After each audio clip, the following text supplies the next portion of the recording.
बहुत इंपॉर्टेंट होता है चुनाव जीतना। बिल्कुल इंपॉर्टेंट होता है, तभी तो हम चुनाव लड़ते हैं। पर क्यों नहीं जीत पा रहे, मैं यही पूछ रहा हूँ कि आपके नेता राहुल गांधी हरा नहीं पा रहे हैं मोदी जी को। क्या करें, मोदी जी को उठा करके पटक दें?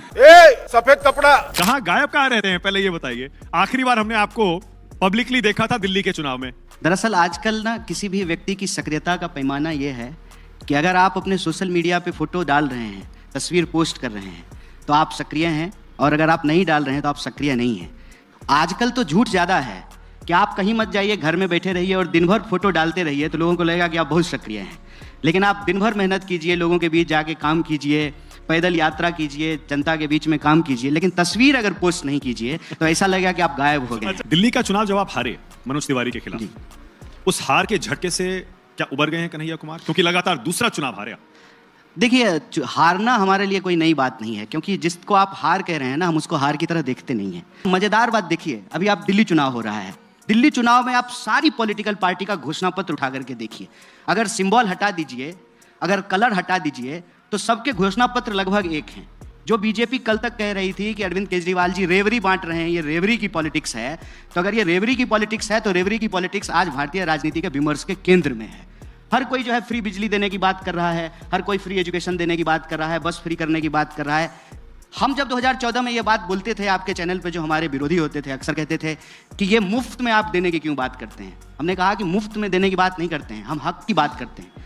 हक ये है कि अगर हम टैक्स दे रहे हैं, और देखिए एक मिडिल क्लास टैक्स दे रहा है, मिडिल क्लास टैक्स भर रहा है, और कर्जे की माफी जो है बड़े बड़े अमीरों की हो रही है, तो हम कहते थे कि देश इस मॉडल पे सस्टेन नहीं करेगा।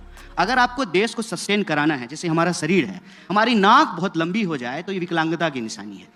संतुलन बहुत जरूरी होता है। लोकतंत्र में कोई बहुत अमीर हो जाए और कोई बहुत गरीब हो जाए, इससे राजनीति चलेगी। अच्छा, तो जो मुद्दे हम उठाया करते थे, संविधान की बात, किसान की बात, नौजवान की बात, नौकरियों की बात, इस सज्जन को क्या तकलीफ है भाई, क्या तकलीफ है इनको, वेलफेयर की बात, वो राजनीति के विमर्श के। अच्छा, मैं उसके मुद्दे पर बात तो में मैं संख्या बल में हारा हूं, आपकी बात ठीक है, लेकिन मैं कहता हूं कि जब मोदी जी कहते हैं कि 80 करोड़ लोगों को हम अनाज दे रहे हैं, तो ये हमारी हार नहीं है, हमारी जीत है, जब वो वेलफेयर की पॉलिटिक्स पर लौट कर थोड़ा सा। लोकसभा में आप 7 सीटें हारे और आप अपना चुनाव, हालांकि वोट आपने बहुत लिए थे, अच्छे खासे। मोदी जी से ज्यादा वोट आया हमको।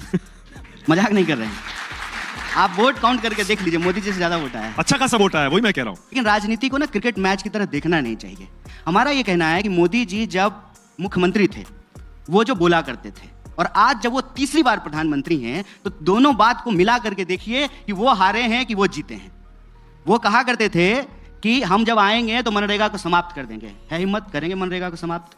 कहते थे कि ये मुफ्त में चीजें क्यों बांटी जा रही है, और 2024 के चुनाव का पोस्टर मैं आपको याद दिलाना चाहता हूं। 80 करोड़ जनता को जो है 5 किलो अनाज दिया जा रहा है। देखिए, हार का अगर विश्लेषण करना है तो हमेशा विश्लेषण इस बात का करना चाहिए कि हम हार कहां रहे हैं। हम हार रहे हैं जब इस देश के लोकतांत्रिक संस्थाओं को कैप्चर किया जा रहा है। इस देश की लोकतांत्रिक संस्थाएं कमजोर हुई है। आप किसी भी नौजवान से बात कर लीजिए, आप क्रोनोलॉजी समझ लीजिए। इनकी उम्र में हम ना सरकार पे उंगली उठाते थे, आज धीरे धीरे हमारी मानसिकता ऐसे बना दी गई है कि ये हमारा पर्सनल फेलियर है। हमको एंजाइटी हो गई है, हमको डिप्रेशन हो गया है, हम मेहनत नहीं कर पाए हैं। अरे भाई, सिस्टम का भी दोष है। 300 सीट है और 3 लाख लोग एग्जाम देगा, तो होगा किसी 300 का ही ना। सिस्टम पे सवाल उठाना बंद हो गया है, वहां हम हारे हैं। एक नौजवान चुनाव पे चुनाव भी हारे हैं। देखिए, लोकतंत्र का बहुत अटूट हिस्सा चुनाव होता है, क्योंकि वोटर वोट करता है। मैं कह रहा हूं कि लोकतंत्र को बचाने में हमारी जीत अभी नहीं हुई है, ये हम स्वीकार कर रहे हैं।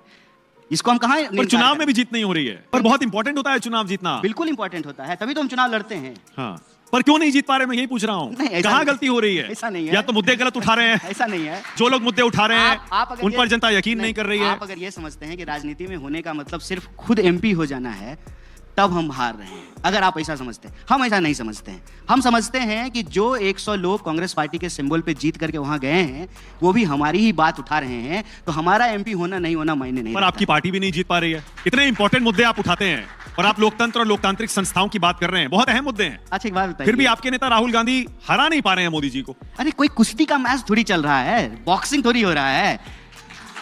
भाई देखिए, बड़ी सीधी सी बात है। आपने क्या करें, देखिए, बड़ी सीधी क्या करें, मोदी जी को उठा करके पटक दें, ये कोई बात थोड़ी होता है।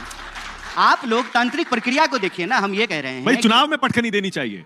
अगर आप ये चाहते हैं कि आप सत्ता में आए और लोकतंत्र को आजाद कराएं, क्योंकि आपके हिसाब से वो नहीं बेड़ियों में है। मैं कह रहा हूं कि लोकतांत्रिक संस्थाएं पिछले कुछ सालों में, कुछ दशकों में कमजोर हुई है।